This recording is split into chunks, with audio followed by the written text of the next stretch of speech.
जब आपको पता चलता है कि भारत सरकार के पास करीब 880.5 मैट्रिक टन सोना है, तो सवाल ये बनता है कि ये सोना कहाँ रखा है। आरबीआई की ताजा रिपोर्ट के मुताबिक मार्च 2026 तक इसके 880.52 मैट्रिक टन गोल्ड रिजर्व में से 680.05 मैट्रिक टन यानी 77.23% अब देश के भीतर भारत के अपने वॉल्ट्स में है और बाकी ब्रिटेन और अंतरराष्ट्रीय बैंकों के खजानों में। अब वही आंकड़ा एक साल पहले मार्च 2025 तक लगभग 511.99 मैट्रिक टन था, यानी जीटीएक्सआर में 77% से पहले हम 59.2% डोमेस्टिक होल्डिंग पर थे और 2023 की शुरुआत में यह आंकड़ा सिर्फ लगभग 38% के आसपास था। यानी पिछले 34 सालों में भारत ने धीरे धीरे अपने गोल्ड रिजर्व्स को विदेश से वापस देश के वॉल्ट्स में शिफ्ट किया है। पहले ये सोना बाहर क्यों रखा था? दुनिया की ज्यादातर सेंट्रल बैंक्स की लंबी ट्रेडिशन रही है कि वो अपना गोल्ड 2-3 न्यूट्रल और बड़े फाइनेंशियल सेंटर्स जैसे बैंक ऑफ इंग्लैंड या बैंक ऑफ इंटरनेशनल सेटलमेंट्स में वॉल्ट करती है। इसका मुख्य कारण था लिक्विडिटी, इंटरनेशनल एक्सेप्टेबिलिटी और वॉल्टिंग इंफ्रास्ट्रक्चर की रिलायबिलिटी। लेकिन 2022 के बाद जब रूस के यूक्रेन पर हमले के बाद पश्चिम ने इसके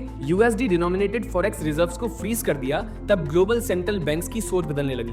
अब गोल्ड को सिर्फ एक एसेट नहीं बल्कि क्राइसिस प्रूफ रिजर्व टूल के तौर पर देखा जाने लगा और साथ ही उसे अपने देश के भीतर भी सुरक्षित रखने का चलन बढ़ा। वर्ल्ड गोल्ड काउंसिल की सेंट्रल बैंक गोल्ड रिजर्व सर्वे 2025 के मुताबिक 2025 में 59% सेंट्रल बैंकर्स ने बताया कि वो अपना कम से कम एक हिस्सा गोल्ड डोमेस्टिक वॉल्ट्स में रखते हैं, जबकि 2019 में यही आंकड़ा 28% था। इसी फ्रेमवर्क में आरबीआई ने भी स्टेप बाय स्टेप एक शिफ्ट शुरू किया।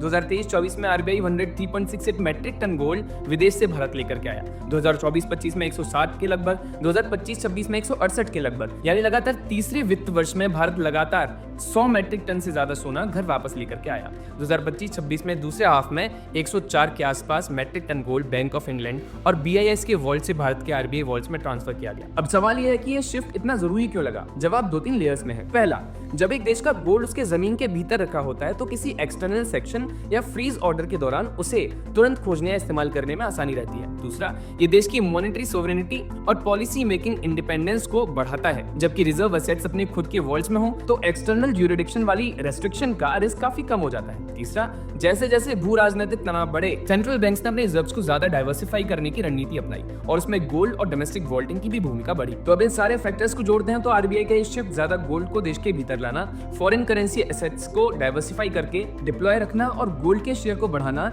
एक ऐसी रणनीति दिखती है जो भू राजनीतिक अनिश्चितता के युग में रिजर्व सुरक्षा, लिक्विडिटी और डोमेस्टिक कंट्रोल को एक साथ बैलेंस करने के लक्ष्य के रूप में लेती है। 2022 के बाद से दुनिया भर के केंद्रीय बैंकों ने हर साल 1000 टन से ज्यादा सोना खरीदा है, जो पहले करीब 500 टन था। ये ट्रेंड बता रहा है कि दुनिया डॉलर से गोल्ड की तरफ जा रही है और भारत इस बदलाव में न सिर्फ शामिल है बल्कि अब अपना सोना अपनी जमीन पर रख रहा है। 1991 से 2026 तक ये सिर्फ सोने की वापसी नहीं है, ये आत्मनिर्भर भारत की कहानी है। नमस्कार।